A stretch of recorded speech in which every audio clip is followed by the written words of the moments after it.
حاضرین کی حاضری، سامعین کی سماعت اللہ تبارک و تعالیٰ اپنی بارگاہ میں منظور و مقبول فرمائے، ہمارے لیے توشہ آخرت بنائے، اس پر اجر عظیم عطا فرمائے۔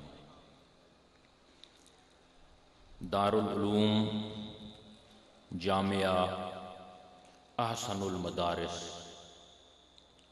آباد خدا رکھے، ساقی تیرا مے خانہ۔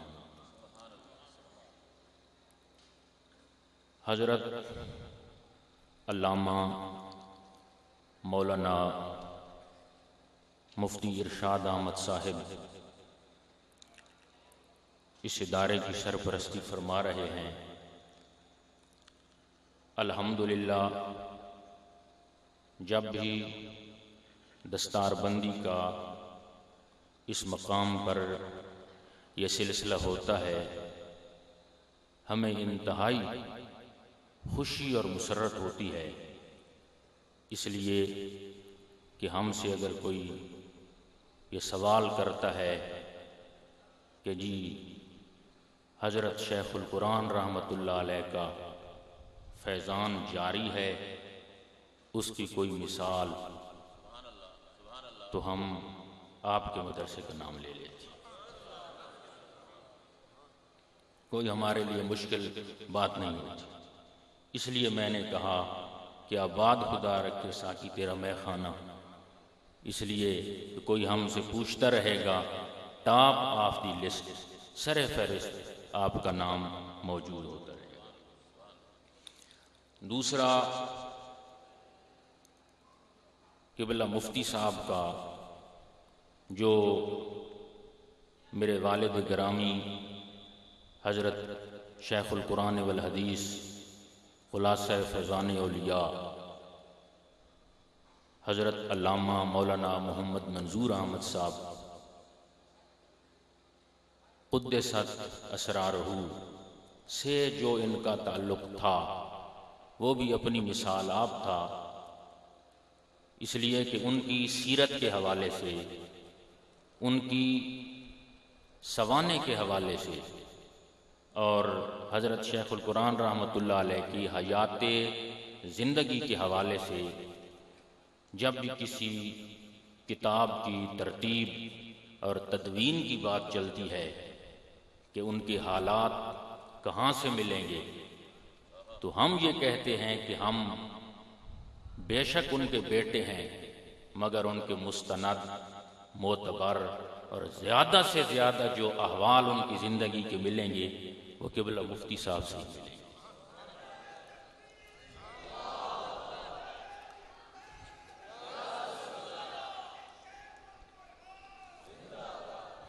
بہرحال یہ کمرے کی باتیں ہیں، خلوت کی باتیں ہیں، دو چار باتیں میں نے آپ کو سنا دی۔ دعا ہے کہ سند فراغت حاصل کرنے والے طلباء کرام، فضلاء اعظام کو اللہ تبارک و تعالیٰ پڑھے ہوئے علم پر عمل کرنے کی توفیق کامل و اکمل عطا فرمائے۔ محفل کافی لمبی چوڑی ہے، اختصار کے ساتھ کچھ بیان کرنا ہوگا۔ بلا تمہید، کیونکہ اشتہار کی جو ہیڈنگ ہے وہ جلسہ میلاد مصطفیٰ ہے، حضور صلی اللہ علیہ وسلم کی شان اور عظمت کے حوالے سے میں نے جس آیت کی تلاوت کا شرف حاصل کیا، اس کے اندر اللہ تبارک و تعالیٰ نے اپنے محبوب مصطفیٰ صلی اللہ علیہ وسلم کی صفات کا تذکرہ فرمایا ہے۔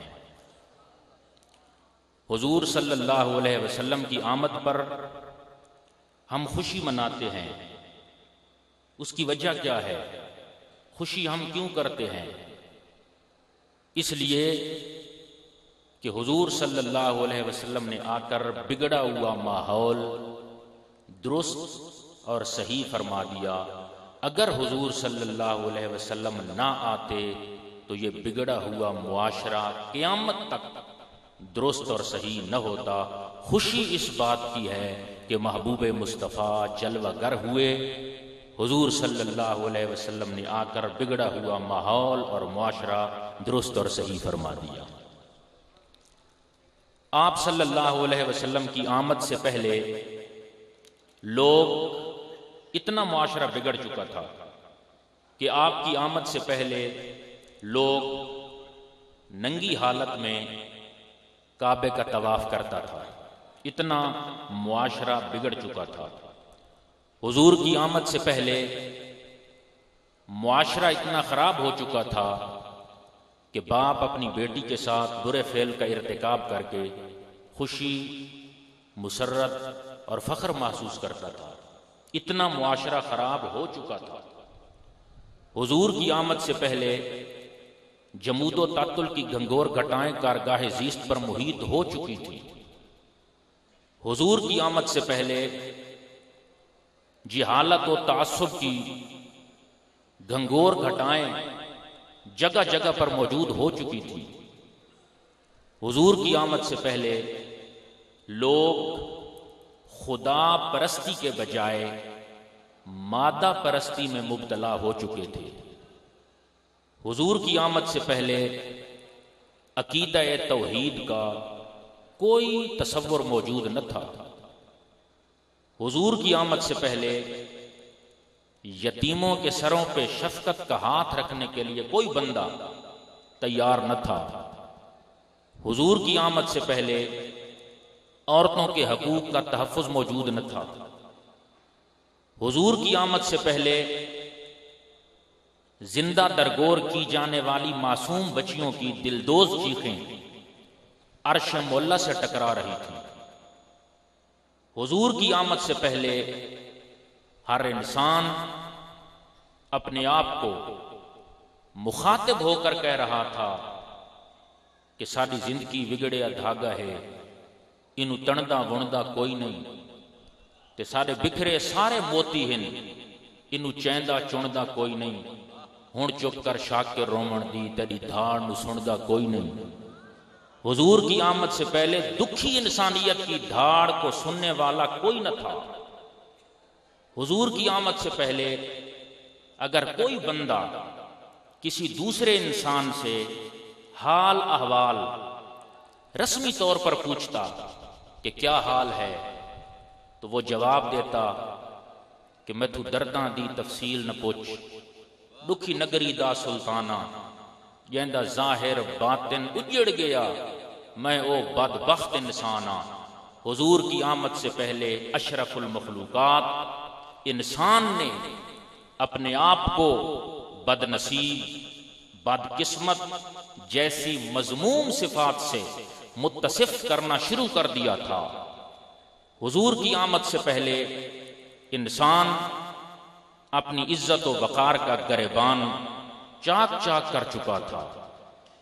حضور کی آمد سے پہلے ہر انسان اپنے منہ سے اپنی موت مانگنے پر تیار ہو چکا تھا کہ اچانک خدا وحدہ لا شریک کو اس اجڑی ہوئی مخلوق پر رحم آیا، اور صدیوں بعد حالات نے مسعود کروٹ بدلی، اور ربیع الاول شریف کے مہینے میں وہ سپیدہ سحر نمودار ہوا کہ ربیع الاول کی 12 تھی، سوموار کا دن تھا، صبح صادق کا ٹائم تھا، 4:23 تھے، جیٹھ کی پہلی تھی، اپریل کی 22 تھی، 570 عیسوی تھی۔ آدم کے زمانے سے 6500 سال بعد کا زمانہ تھا۔ محلہ سوق اللیل تھا، مکے کا شہر تھا، کعبے کا پڑوس تھا، عبداللہ کا گھر تھا، آمنہ کی گود تھی، مصطفیٰ کی جلوہ گری تھی۔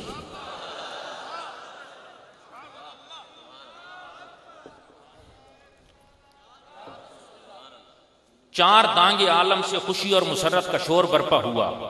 لوگوں، وہ نبی دنیا میں جلوہ گر ہو چکا جس کے آنے سے آسمان کو سجا دیا گیا، جنت کے دروازے کھول دیے گئے، دوزخ کے دروازے بند کر دیے گئے، عذاب کو موقوف کر دیا گیا، اندر باہر روشنی کا انتظام اور اہتمام بلیغ کر دیا گیا، حجرہ آمنہ کے طواف کے لیے فرشتوں کو بھیج دیا گیا، آسمانی قدسیوں کو لائن اپ کر دیا گیا، جبریل کے ہاتھوں میں خوشی کے جھنڈے تھما دیے گئے، آتش کدہ فارس کو بجھا دیا گیا، دنیا کائنات کے بتوں کو گرا دیا گیا، غریبوں کا بیڑا وسا دیا گیا۔ اللہ تبارک و تعالی نے اپنی کلام پاک قرآن کریم فرقان حمید برہان رشید کے اندر ارشاد فرمایا، یا ایھا النبی، نبی آپ جانتے ہیں عربی کا لفظ ہے، اور کوئی بھی عربی کا لفظ ہو اس کا کوئی نہ کوئی معنی ضرور ہوتا ہے۔ نبی کا معنی کیا ہے؟ یا ایھا النبی، اے نبی۔ نبی کتنے ہیں؟ 1,24,000 پیغمبر نبی۔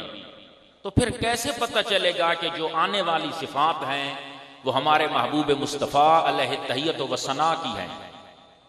نبی تو کئی ہے، یا ایھا النبی، جب نام نہیں لیا گیا تو پتہ کیسے ہوگا؟ طلباء موجود ہیں، جب اساتذہ تہذیب کا خطبہ پڑھاتے ہیں، شرح تہذیب کا متن، وَالصَّلَاةُ عَلَىٰ مَنْ أَرْسَلَهُ هُدًى، صلاۃ اس پر أَرْسَلَهُ هُدًى جس کو اللہ تبارک و تعالیٰ نے ہدایت دے کر بھیجا۔ تو ہدایت تو اللہ تبارک و تعالیٰ نے 1,24,000 پیغمبروں کو دے کر بھیجی، تو پھر صلاۃ ہمارے نبی پر کیسے ہوگی؟ اس خطبے میں تخصیص کیسے ہوگی؟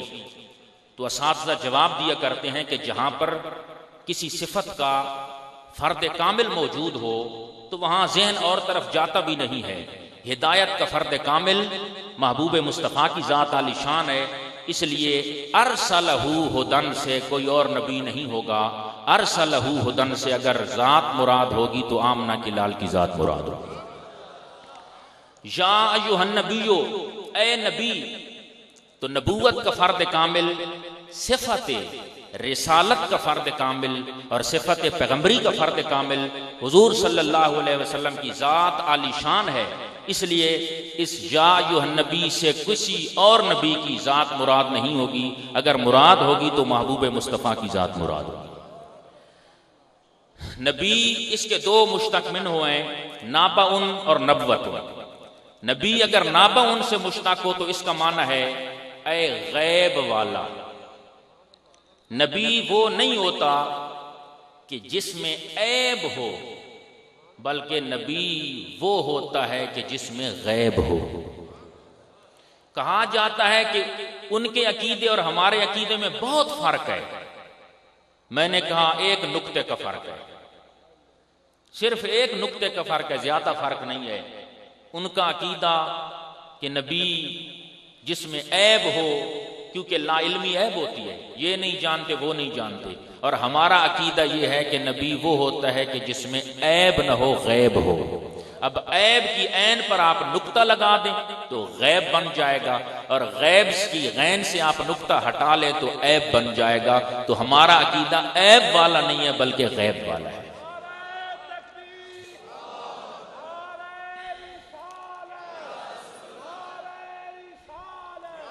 بھلا نبی کی ذات میں عیب کیسے ہو سکتا ہے؟ نبی کی ذات میں عیب کیسے ہوگا؟ پچھلے مہینوں میں ہم نے قربانی کی، میں نہیں جانتا کہ آپ کو قریبی منڈی کون سی لگتی ہے۔ آپ منڈی پر گئے، قربانی کا جانور خریدا، کان کٹا جانور قربانی کے لیے آپ خرید کر لا سکتے ہیں؟ دم کٹا، لولہ لنگڑا، المختصر عیب والا جانور قربانی کے لیے لگتا ہے؟ نہیں لگتا۔ اس کی وجہ کیا ہے؟ عیب والا جانور قربانی کے لیے نہیں لگتا، اس کی وجہ کیا ہے؟ قربانی کا بیک گراؤنڈ، قربانی کا فلسفہ، قربانی کی بنیاد وہ کیا ہے کہ سنت ابیکم ابراہیم، حضرت ابراہیم علیہ السلام کی سنت ہے۔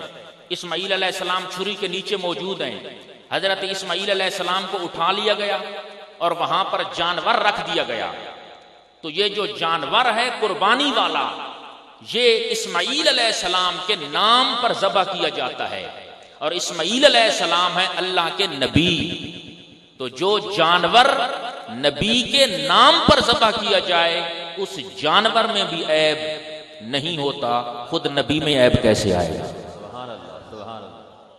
اگر جانور کی نسبت نبی کی طرف ہو جائے تو اس جانور کو بھی عیب سے خالی کر دیا گیا، عیب اس کے اندر نہیں ہوگا، خود نبی کے اندر، امام الانبیاء کے اندر عیب کہاں سے آئے گا؟ تو نبی کا پہلا معنی کہ نبی وہ ہوتا ہے کہ جس میں غیب ہو، یہ دعویٰ ہے، اور دعوے پر جب تک دلیل نہ دی جائے تقریب کام نہیں ہوتی۔ دعوے پر دلیل کہ ہمارا دعویٰ ہے کہ نبی وہ ہوتا ہے کہ جس میں غیب ہو، اس پر لمبی چوڑی گفتگو نہیں کرنی، صرف ایک دلیل پیش کر کے پھر آگے جائیں گے کہ مستدرک للحاکم میں موجود ہے، حضور صلی اللہ علیہ وسلم جلد چہارم کے حوالے سے، حضور صلی اللہ علیہ وسلم کہیں سفر پر جا رہے ہیں، آپ صلی اللہ علیہ وسلم کے ساتھ آپ کا صحابی بھی موجود ہے جو آپ کی نالین شریفین طیبین طاہرین اٹھانے والا ہے۔ حضور صلی اللہ علیہ وسلم سے کسی آدمی نے سوال کیا کہ یا رسول اللہ، میری اونٹنی حاملہ ہے، اس کے پیٹ میں کیا ہے؟ اب یہ غیب کا سوال ہے یا نہیں ہے؟ پوشیدہ بات کا سوال ہے نا، چھپی ہوئی بات۔ یہ اونٹنی حاملہ ہے، 7 ماہ گزر چکے ہیں اسے، اب بتائیں کہ اس کی پیٹ میں کیا ہے، مذکر ہے مؤنث ہے، نر ہے مادہ ہے، کیا ہے، بچہ ہے بچی ہے؟ حضور صلی اللہ علیہ وسلم نے بتانے کا ارادہ فرمایا، تو جو آپ کی نالین شریفین طیبین طاہرین اٹھانے والا جو صحابی موجود تھا، اس نے اس منافق کو مخاطب ہو کر کہا جس نے حضور صلی اللہ علیہ وسلم پر سوال کیا کہ لا تسأل رسول اللہ صلی اللہ علیہ وسلم وآنا اخبرک، یہ چھوٹی موٹی غیب کی باتیں ہمارے محبوب صلی اللہ علیہ وسلم سے نہ پوچھا کرو، آنا اخبرک، حضور کی نالین کے صدقے سے یہ غیب کی باتیں تو ہم بھی بتا سکتے ہیں۔ سبحان اللہ سبحان اللہ۔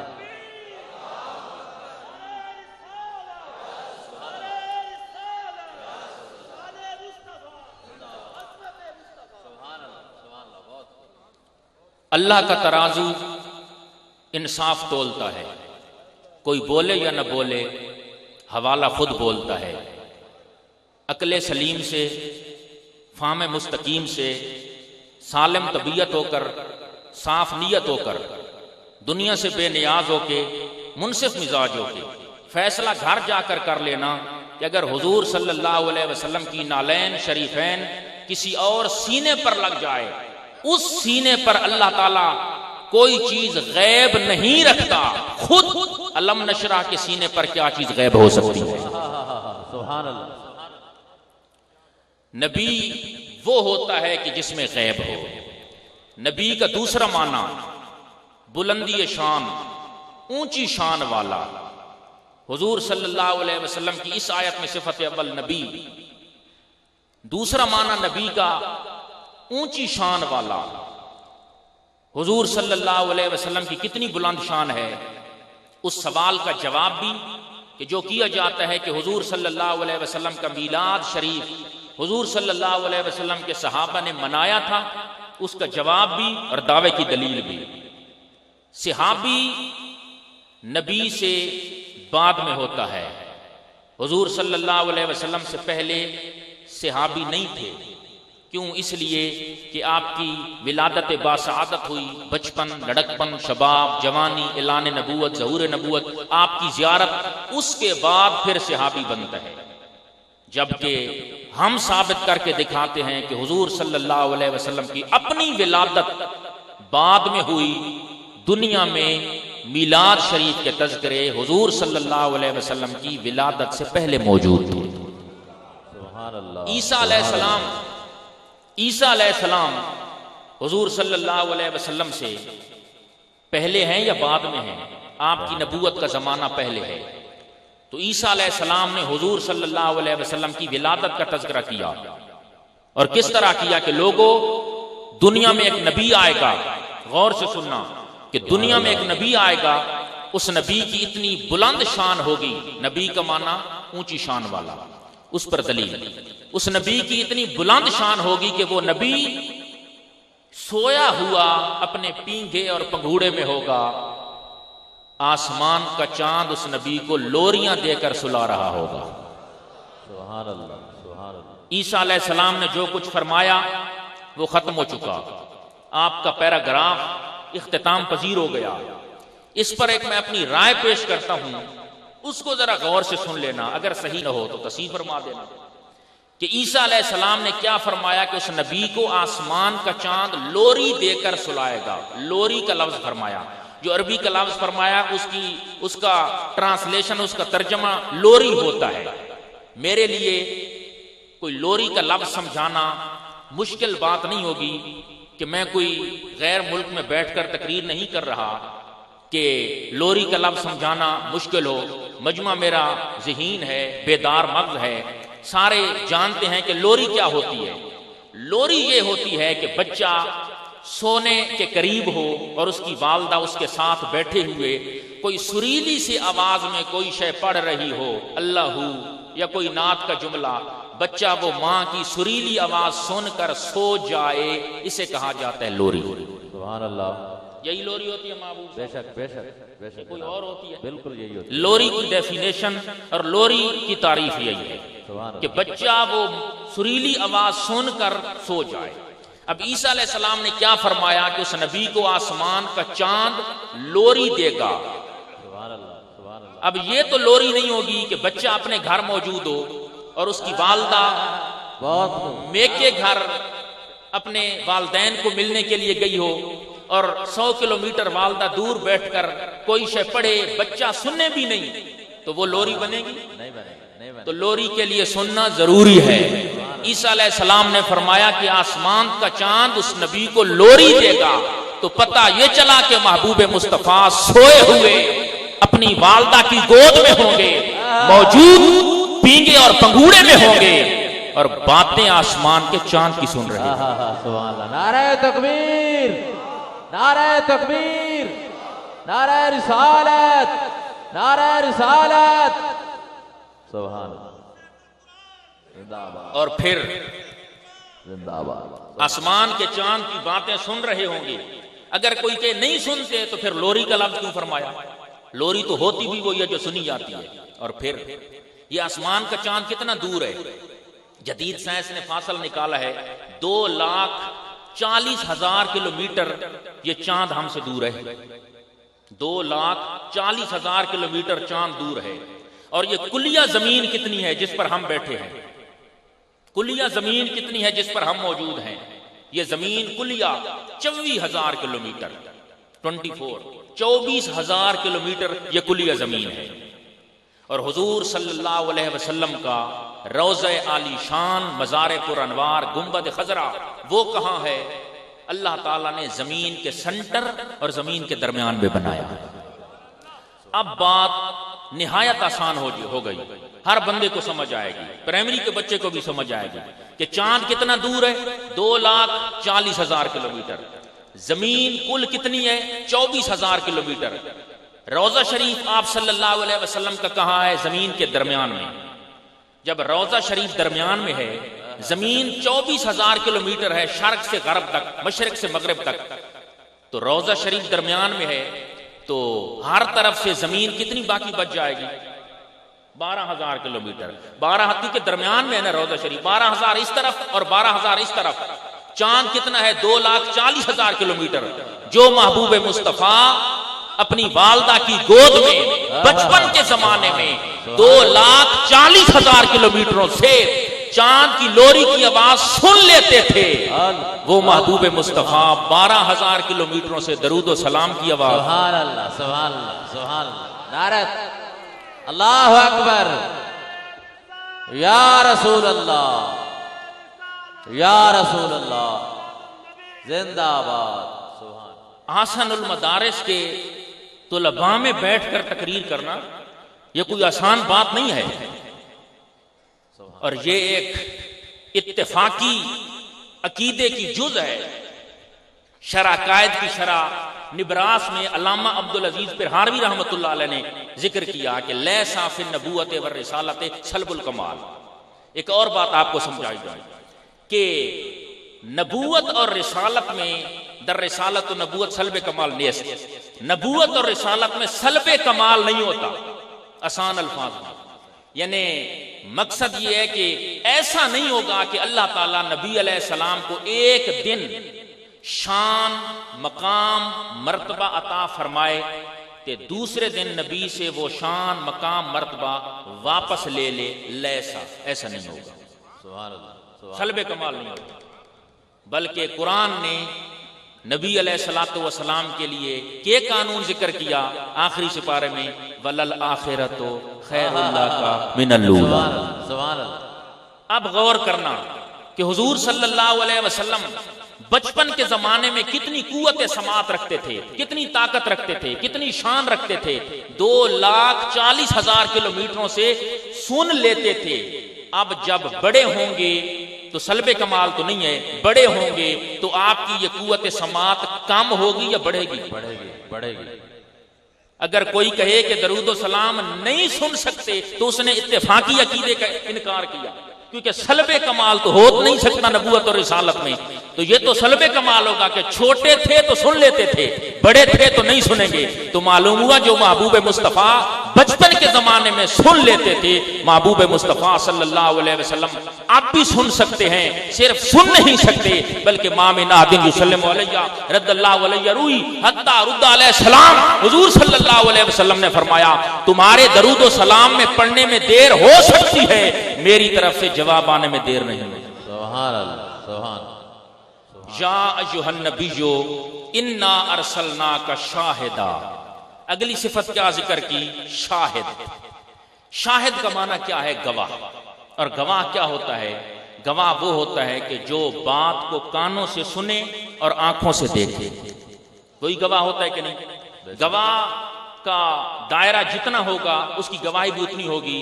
حضور صلی اللہ علیہ وسلم وَيَكُونَ الرَّسُولُ عَلَيْكُمْ شَهِيدًا پوری کائنات کے لیے گواہ بن کر تشریف لے آئے، اس لیے آپ کا مشاہدہ بھی پوری کائنات میں پھیلا ہوا ہے۔ یہ اتنی دور سے حضور صلی اللہ علیہ وسلم کیسے دیکھ سکتے ہیں؟ یہ دور سے کیسے دیکھ سکتے ہیں؟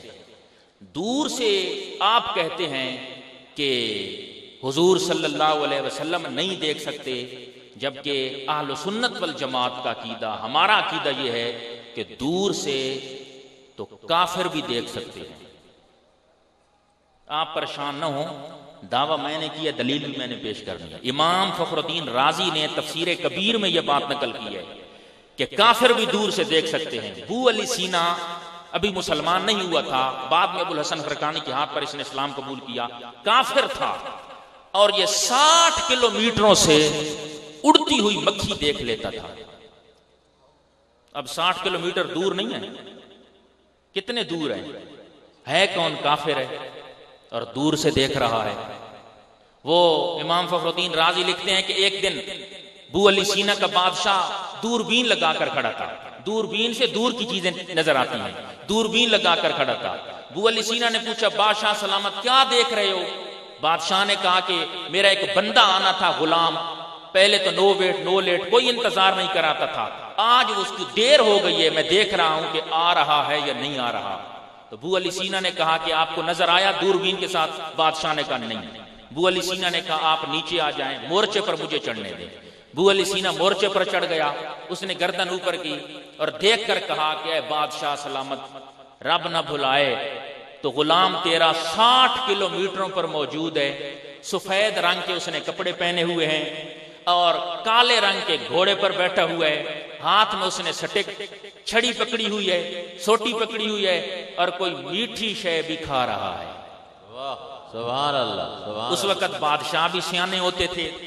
بادشاہ نے کہا ابو علی سینا ساری باتیں آپ کی مان جاؤں گا کہ کپڑے اس نے سفید پہن رکھے ہیں، 60 کلومیٹروں پر بیٹھا ہے، کیونکہ دیکھ کر آپ نے بتا دیا اس کا تعلق قوت باصرہ سے ہے، دیکھ کر پتہ چل جاتا ہے کہ کپڑے کا کیا رنگ ہے، کیا کلر ہے، میں نے مان لیا۔ دوسرا پینٹ بھی مان جاؤں گا، دوسری شک بھی مان جاؤں گا کہ گھوڑے پر بیٹھا ہوا ہے، کالے رنگ کا گھوڑا ہے، دیکھ کر پتہ لگ گیا کہ کالا رنگ ہے گھوڑے کا۔ تیسری بھی آپ نے بتا دی کہ اس نے ہاتھ میں چھڑی پکڑی ہوئی ہے، میں نے مان لی، دیکھ کر پتہ چل گیا۔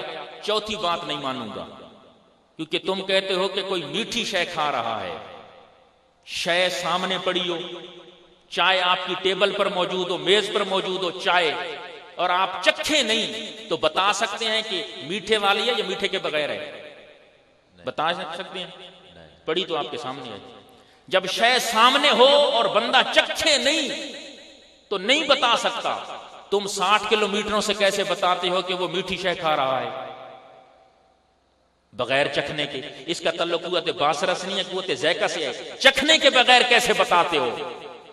تو ابو علی سینا ہنس پڑا، مسکرا پڑا، اس نے کہا بادشاہ سلامت، سوال تو آپ کا وزنی ہے، میں نے اسے اندازہ لگایا ہے کہ وہ گھوڑے پر بیٹھ کر جو شے کھا رہا ہے، جب وہ شے کھاتا ہے ایک مکھی ہے اس کے منہ کے ارد گرد اڑ رہی ہے، اور مکھی کبھی کڑوی شے پر نہیں آتی، مکھی میٹھی شے پر آتی ہے۔ سبحان اللہ، سبحان اللہ۔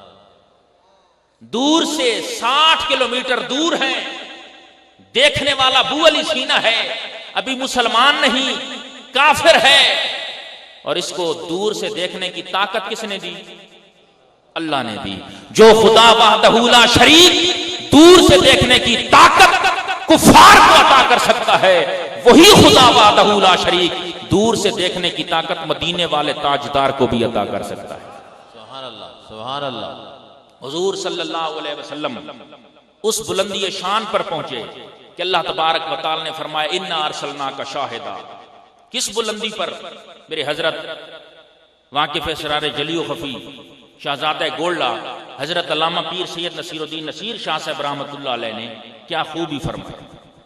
آپ سبحان اللہ کہہ دیں، میں 2-4 شعر آپ کو سنا دوں گا، پھر اس کے بعد اجازت، کہہ دیں سبحان اللہ۔ کس بلندی پر آپ پہنچے؟ وہ فرماتے ہیں کہ اس بلندی پہ، اس بلندی پہ ہرگز نہ کوئی انسان گیا، اس بلندی پہ ہرگز نہ کوئی انسان گیا۔ وہ کیڑی بلندی ہے کہ جس دوتے کوئی بندہ نہیں پہنچا؟ فرمان دینے کے او بلندی ہے کہ بن کے وہ عرش پہ اللہ کا مہمان گیا۔ جب حضور صلی اللہ علیہ وسلم مہمان بن کے گئے نہیں، اللہ کے بن جائے گا میزبان۔ میں آج اتھے حاضر خدمت ہویا، مہمان بن کے میرے میزبان قبلہ مفتی صاحب بن گئے، صاحبزادگان شہزادگان بن گئے، کسے دا میزبان اس دے دوست احباب بن گئے، کسے دا میزبان اس دے گھر والے اپنے پرائے بن گئے۔ زیادہ چوکا ہوئے گا کسے دا میزبان ملک دا صدر تے وزیر اعظم بن جائے گا، پر محمد و پاک مہمان جس دا میزبان خود رحمان۔ اس بلندی پہ ہرگز نہ کوئی انسان گیا۔ کس بلندی پہ؟ کس بلندی پہ کوئی انسان نہیں گیا؟ کس بلندی پہ؟ مالکہ دلکشاں خوشنوا خوشدا رہنما پیشوا مصطفیٰ مجتبی جملہ محبوبیاں انگنت خوبیاں میری قاصر زباں، وہ کہاں ہم کہاں اس بلندی۔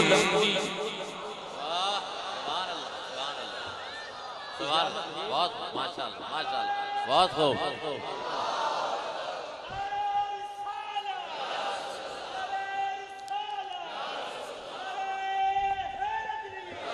اس بلندی پہ ہرگز نہ کوئی انسان گیا۔ کس بلندی پہ؟ خلیل و نجی مسیح و صفی، صفی سے کہیں نہ بنی کہ بے خبری میں خلق پھری کہاں سے کہاں تمہارے لیے۔ عطائے وفا وفائے ولا ولائے ضیاء ضیاء عطا عطائے عطا عطائے صفائی سبھی نواں تمہارے لیے۔ اے ابر کرم شاہ امم قسیم نعم خدا کی قسم، ہمارا کلم ہمارا بدن ہمارا بیان تمہارے لیے۔ اس بلندی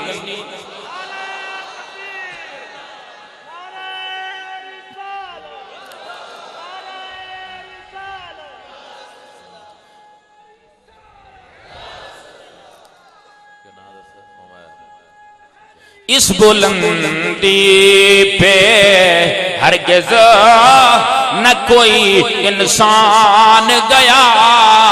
کس بلندی پہ بس بات خدا دے دنیا تے مڈا ڈھول سہارا تو ہے کدے باج نہ کیاں کچھ دیکھن مڈی اکھ دا تارا تو ہے میں طالب تو مطلوب آقا مڈی موج کنارا تو ہے مینوں شاکر جان پیاری ہے پر جان تو پیارا تو ہے اس بلندی بہت خوب سبحان اللہ اس بلندی پہ ہرگز نہ کوئی انسان گیا کس بلندی پہ کونین دی بزم آباد کرن جنا عرب دا شازی شان آیا پیا شور فلک دے تاراں وچ اج حسن دا با سلطان آیا ارواح قلوب نفوس دے وچ بھر وحدت دا فیضان آیا کیوں نصر نہ خوش ایمان تھی وے سونا بن ایمان دی جان آیا اس بلندی کیا اس بلندی پہ ہرگز نہ کوئی انسان گیا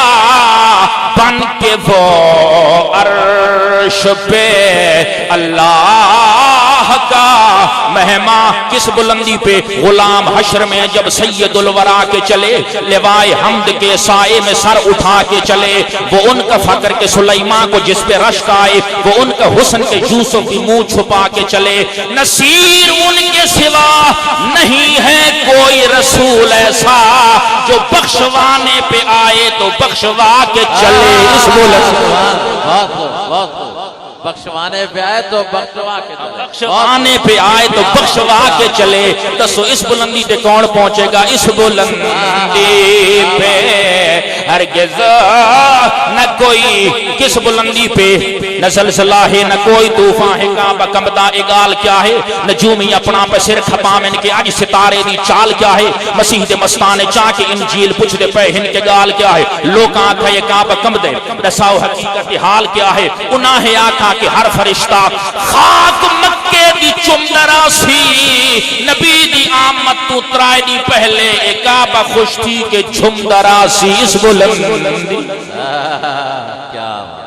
اس بلندی پہ کس بلندی پہ چھانکی تے بندہ تا نمدہ محتاجے یہ میں باغ شبنم تے گھمدہ محتاجے زفر میرے آقا تا ہر چھاتو سن دن تیرا فون سگنل تے سمدہ محتاجے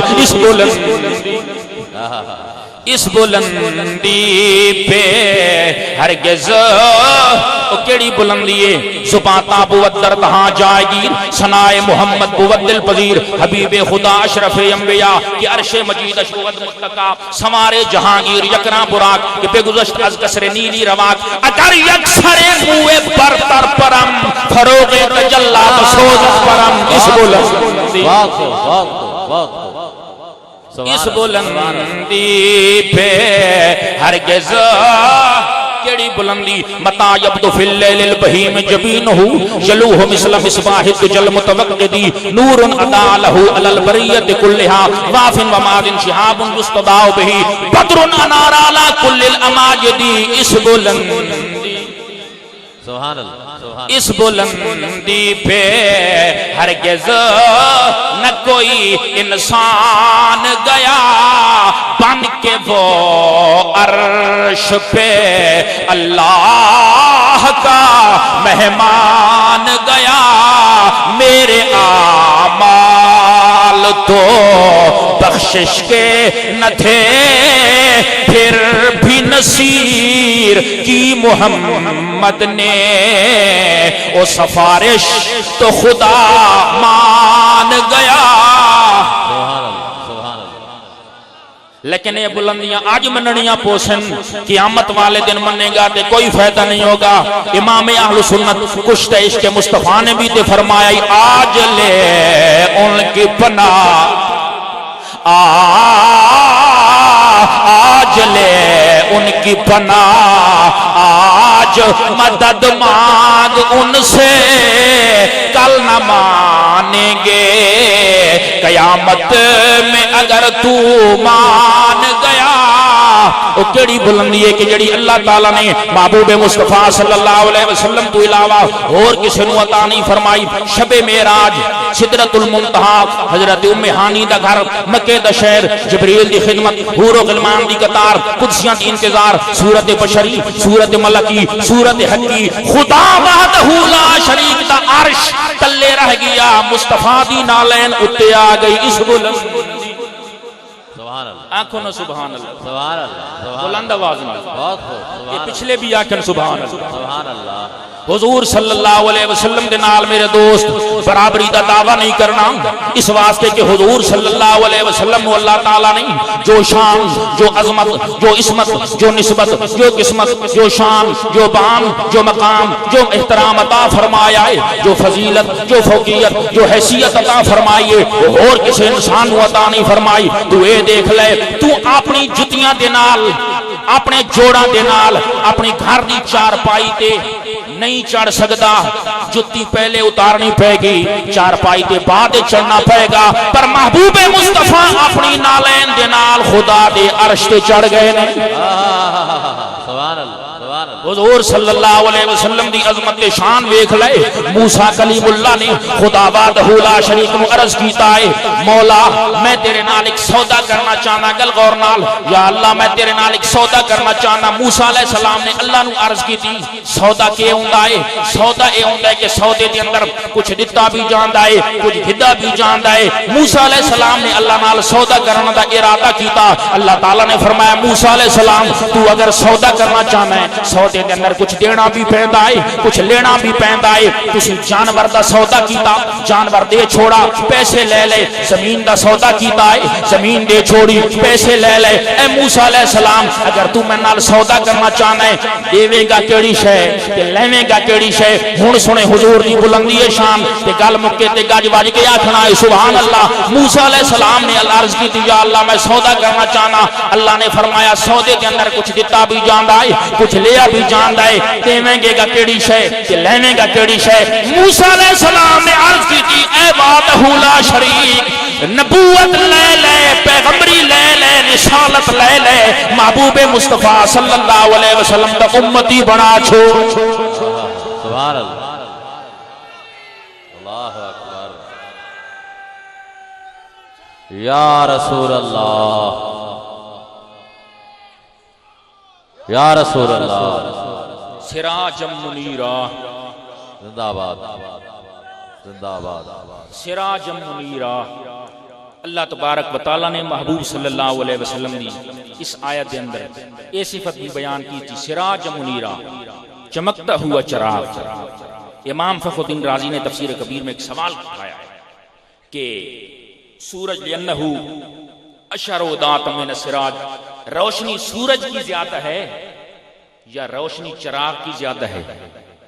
جی روشنی سورج کی زیادہ ہے. اللہ نے اپنے محبوب صلی اللہ علیہ وسلم کو سورج نہیں فرمایا چراغ کیوں فرمایا؟ سبحان اللہ. جواب دیا وارکلتا توخذ من انواروں کثیرۃ اس لیے کہ سورج کا نور آگے منتقل نہیں ہوتا. آپ نے سورج کے سامنے کپڑا کیا کپڑے میں نور آئے گا سورج کا؟ نہیں آئے گا. سورج کے سامنے انگلی کی کاغذ کیا اس کے اندر سورج کا نور منتقل نہیں ہوگا. لیکن چراغ کا نور آگے منتقل ہو سکتا ہے. چراغ کے ساتھ آپ نے چراغ لگایا وہ بھی روشن چراغ کے ساتھ کاغذ لگایا وہ بھی روشن. تو اللہ نے اپنے محبوب صلی اللہ علیہ وسلم کو چراغ فرما کے یہ اشارہ کر دیا کہ یہ نور مصطفیٰ اگر پہنچے گا ہندوستان کی سرزمین پر تو معین الدین اجمیری بن کے اٹھے گا. یہ نور مصطفیٰ اگر پہنچے گا لاہور کی سرزمین پر تو داتا حجویری بن کے اٹھے گا. یہ نور اگر پہنچے گا پاک پتن کی سرزمین پر تو گنج شکر فرید الدین بن کے اٹھے گا.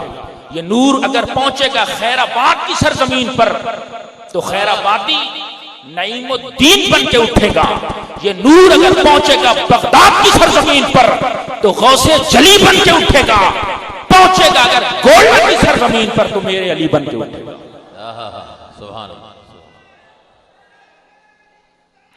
اس لیے اپنے محبوب صلی اللہ علیہ وسلم کو چراغ فرمایا اور دنیا میں محبوب صلی اللہ علیہ وسلم کو اپنا نائب بنا کر بھیجا. نائب کب بنایا جاتا ہے؟ آخری بات پھر اجازت، نائب کب بنایا جاتا ہے؟ نائب بنانے کی 3 وجوہات ہوتی ہیں۔ اگر بندے کو مرنے کا خطرہ ہو تو پھر بھی وہ اپنا نائب بناتا ہے کہ میں مر جاؤں گا، مصلی میرا آباد ہو، گدی میری چلتی رہے، یہ میرا نائب ہے۔ نائب بنانے کی دوسری وجہ یہ ہے کہ بندہ باہر ملک چھٹی جا رہا ہو یا کسی جگہ پر چھٹی جا رہا ہو، وہ اپنا نائب بنا کر جاتا ہے۔ ہیڈ ماسٹر چھٹی گیا، ایس ایس ٹی کو اس نے اپنا نائب بنا دیا۔ تیسری وجہ نائب بنانے کی یہ ہوتی ہے کہ بندہ اکیلا مکمل ملک کا نظام انتظام نہ چلا سکے، عاجز آ جائے، پھر بھی اپنا نائب بناتا ہے۔ اللہ نے محبوب صلی اللہ علیہ وسلم کو دنیا میں اپنا نائب بنا کر بھیجا۔ تو ان 3 وجوہات میں سے دیکھتے ہیں کون سی وجہ ہے۔ پہلی وجہ نائب بنانے کی کیا ہے کہ نائب تب بنایا جاتا ہے کہ بندے کو موت کا خطرہ ہو۔ کیا اللہ کو مرنے کا خطرہ تھا؟ الذی خلق الموت والحیات لیبلوکم ایکم احسن عملا، وہ تو موت کا خالق ہے، تو پھر اس نے اپنا نائب کیوں بنایا؟ مرنے کا خطرہ بھی نہیں ہے، پھر حضور کو نائب کیوں بنایا؟ چلو دوسری وجہ دیکھ لیتے ہیں۔ دوسری وجہ نائب بنانے کی یہ ہوتی ہے کہ بندہ چھٹی جا رہا ہو پھر بھی اپنا نائب بناتا ہے۔ اللہ کہیں چھٹی جا رہا تھا اور حضور کو اپنا نائب بنایا؟ ہرگز ایسا نہیں۔ تیسری وجہ نائب بنانے کی کیا ہوتی ہے کہ اکیلا بندہ نظام نہ چلا سکے۔ کیا اللہ پوری کائنات کے نظام کے چلانے سے عاجز آ گیا اور حضور کو اپنا نائب بنایا؟ وہ عاجز بھی نہیں، وہ چھٹی پہ بھی نہیں جا رہا، اس کو موت کا بھی خطرہ نہیں ہے، پھر حضور کو اپنا نائب کیوں بنایا؟ پھر حضور کو اپنا نائب کیوں بنایا؟ تو علماء نے جواب دیا، لا لحاجت بہی تعالی بل لقصور المستخلف الیہ۔ اللہ نے محبوب مصطفیٰ کو نائب اپنی ضرورت اور اپنی حاجت کے لیے نہیں بنایا، بل لقصور المستخلف الیہ، بلکہ مخلوق کی حاجت روائی کے لیے، مشکل کشائی کے لیے اور ضرورتوں کو پورا کرنے کے لیے نائب بنا کے دنیا میں جلوہ گر فرمایا۔ سبحان اللہ، سبحان اللہ۔ اور حضور صلی اللہ علیہ وسلم وہ کون سی مشکل تھی؟ ہم خاکی پتلے ہیں، وہ نور مطلق ہے۔ خاکی پتلا نور مطلق سے ڈائریکٹ فیض نہیں لے سکتا۔ حضور میں صفت نورانیت بھی ہے، صفت بشریت بھی ہے۔ نورانیت کے اعتبار سے خالق سے فیض لیتے رہیں گے، بشریت کی صفت کے اعتبار سے مخلوق کو فیض دیتے رہیں گے۔ لیکن یہ وہ سراج منیرہ، یہ وہ چراغ نہیں، اس کا وہ نور نہیں کہ صدی پہلے روشن ہوا تھا اس چراغ کا نور، 2 صدیاں پہلے۔ نور مصطفیٰ اس وقت بھی موجود تھا کہ جب سورج کا نور بھی نہیں تھا۔ نور مصطفیٰ اس وقت بھی موجود تھا کہ جب آفتاب کی ضیاء بارائیاں تھیں، نہ کوسے قضا کی رانائیاں، چرند و پرند کی پکار تھی، نہ کروٹ لیل و نہار تھی، نہ نیلگوں آسمانی شامیانہ تھا، نہ ساقی و پیمانہ تھا۔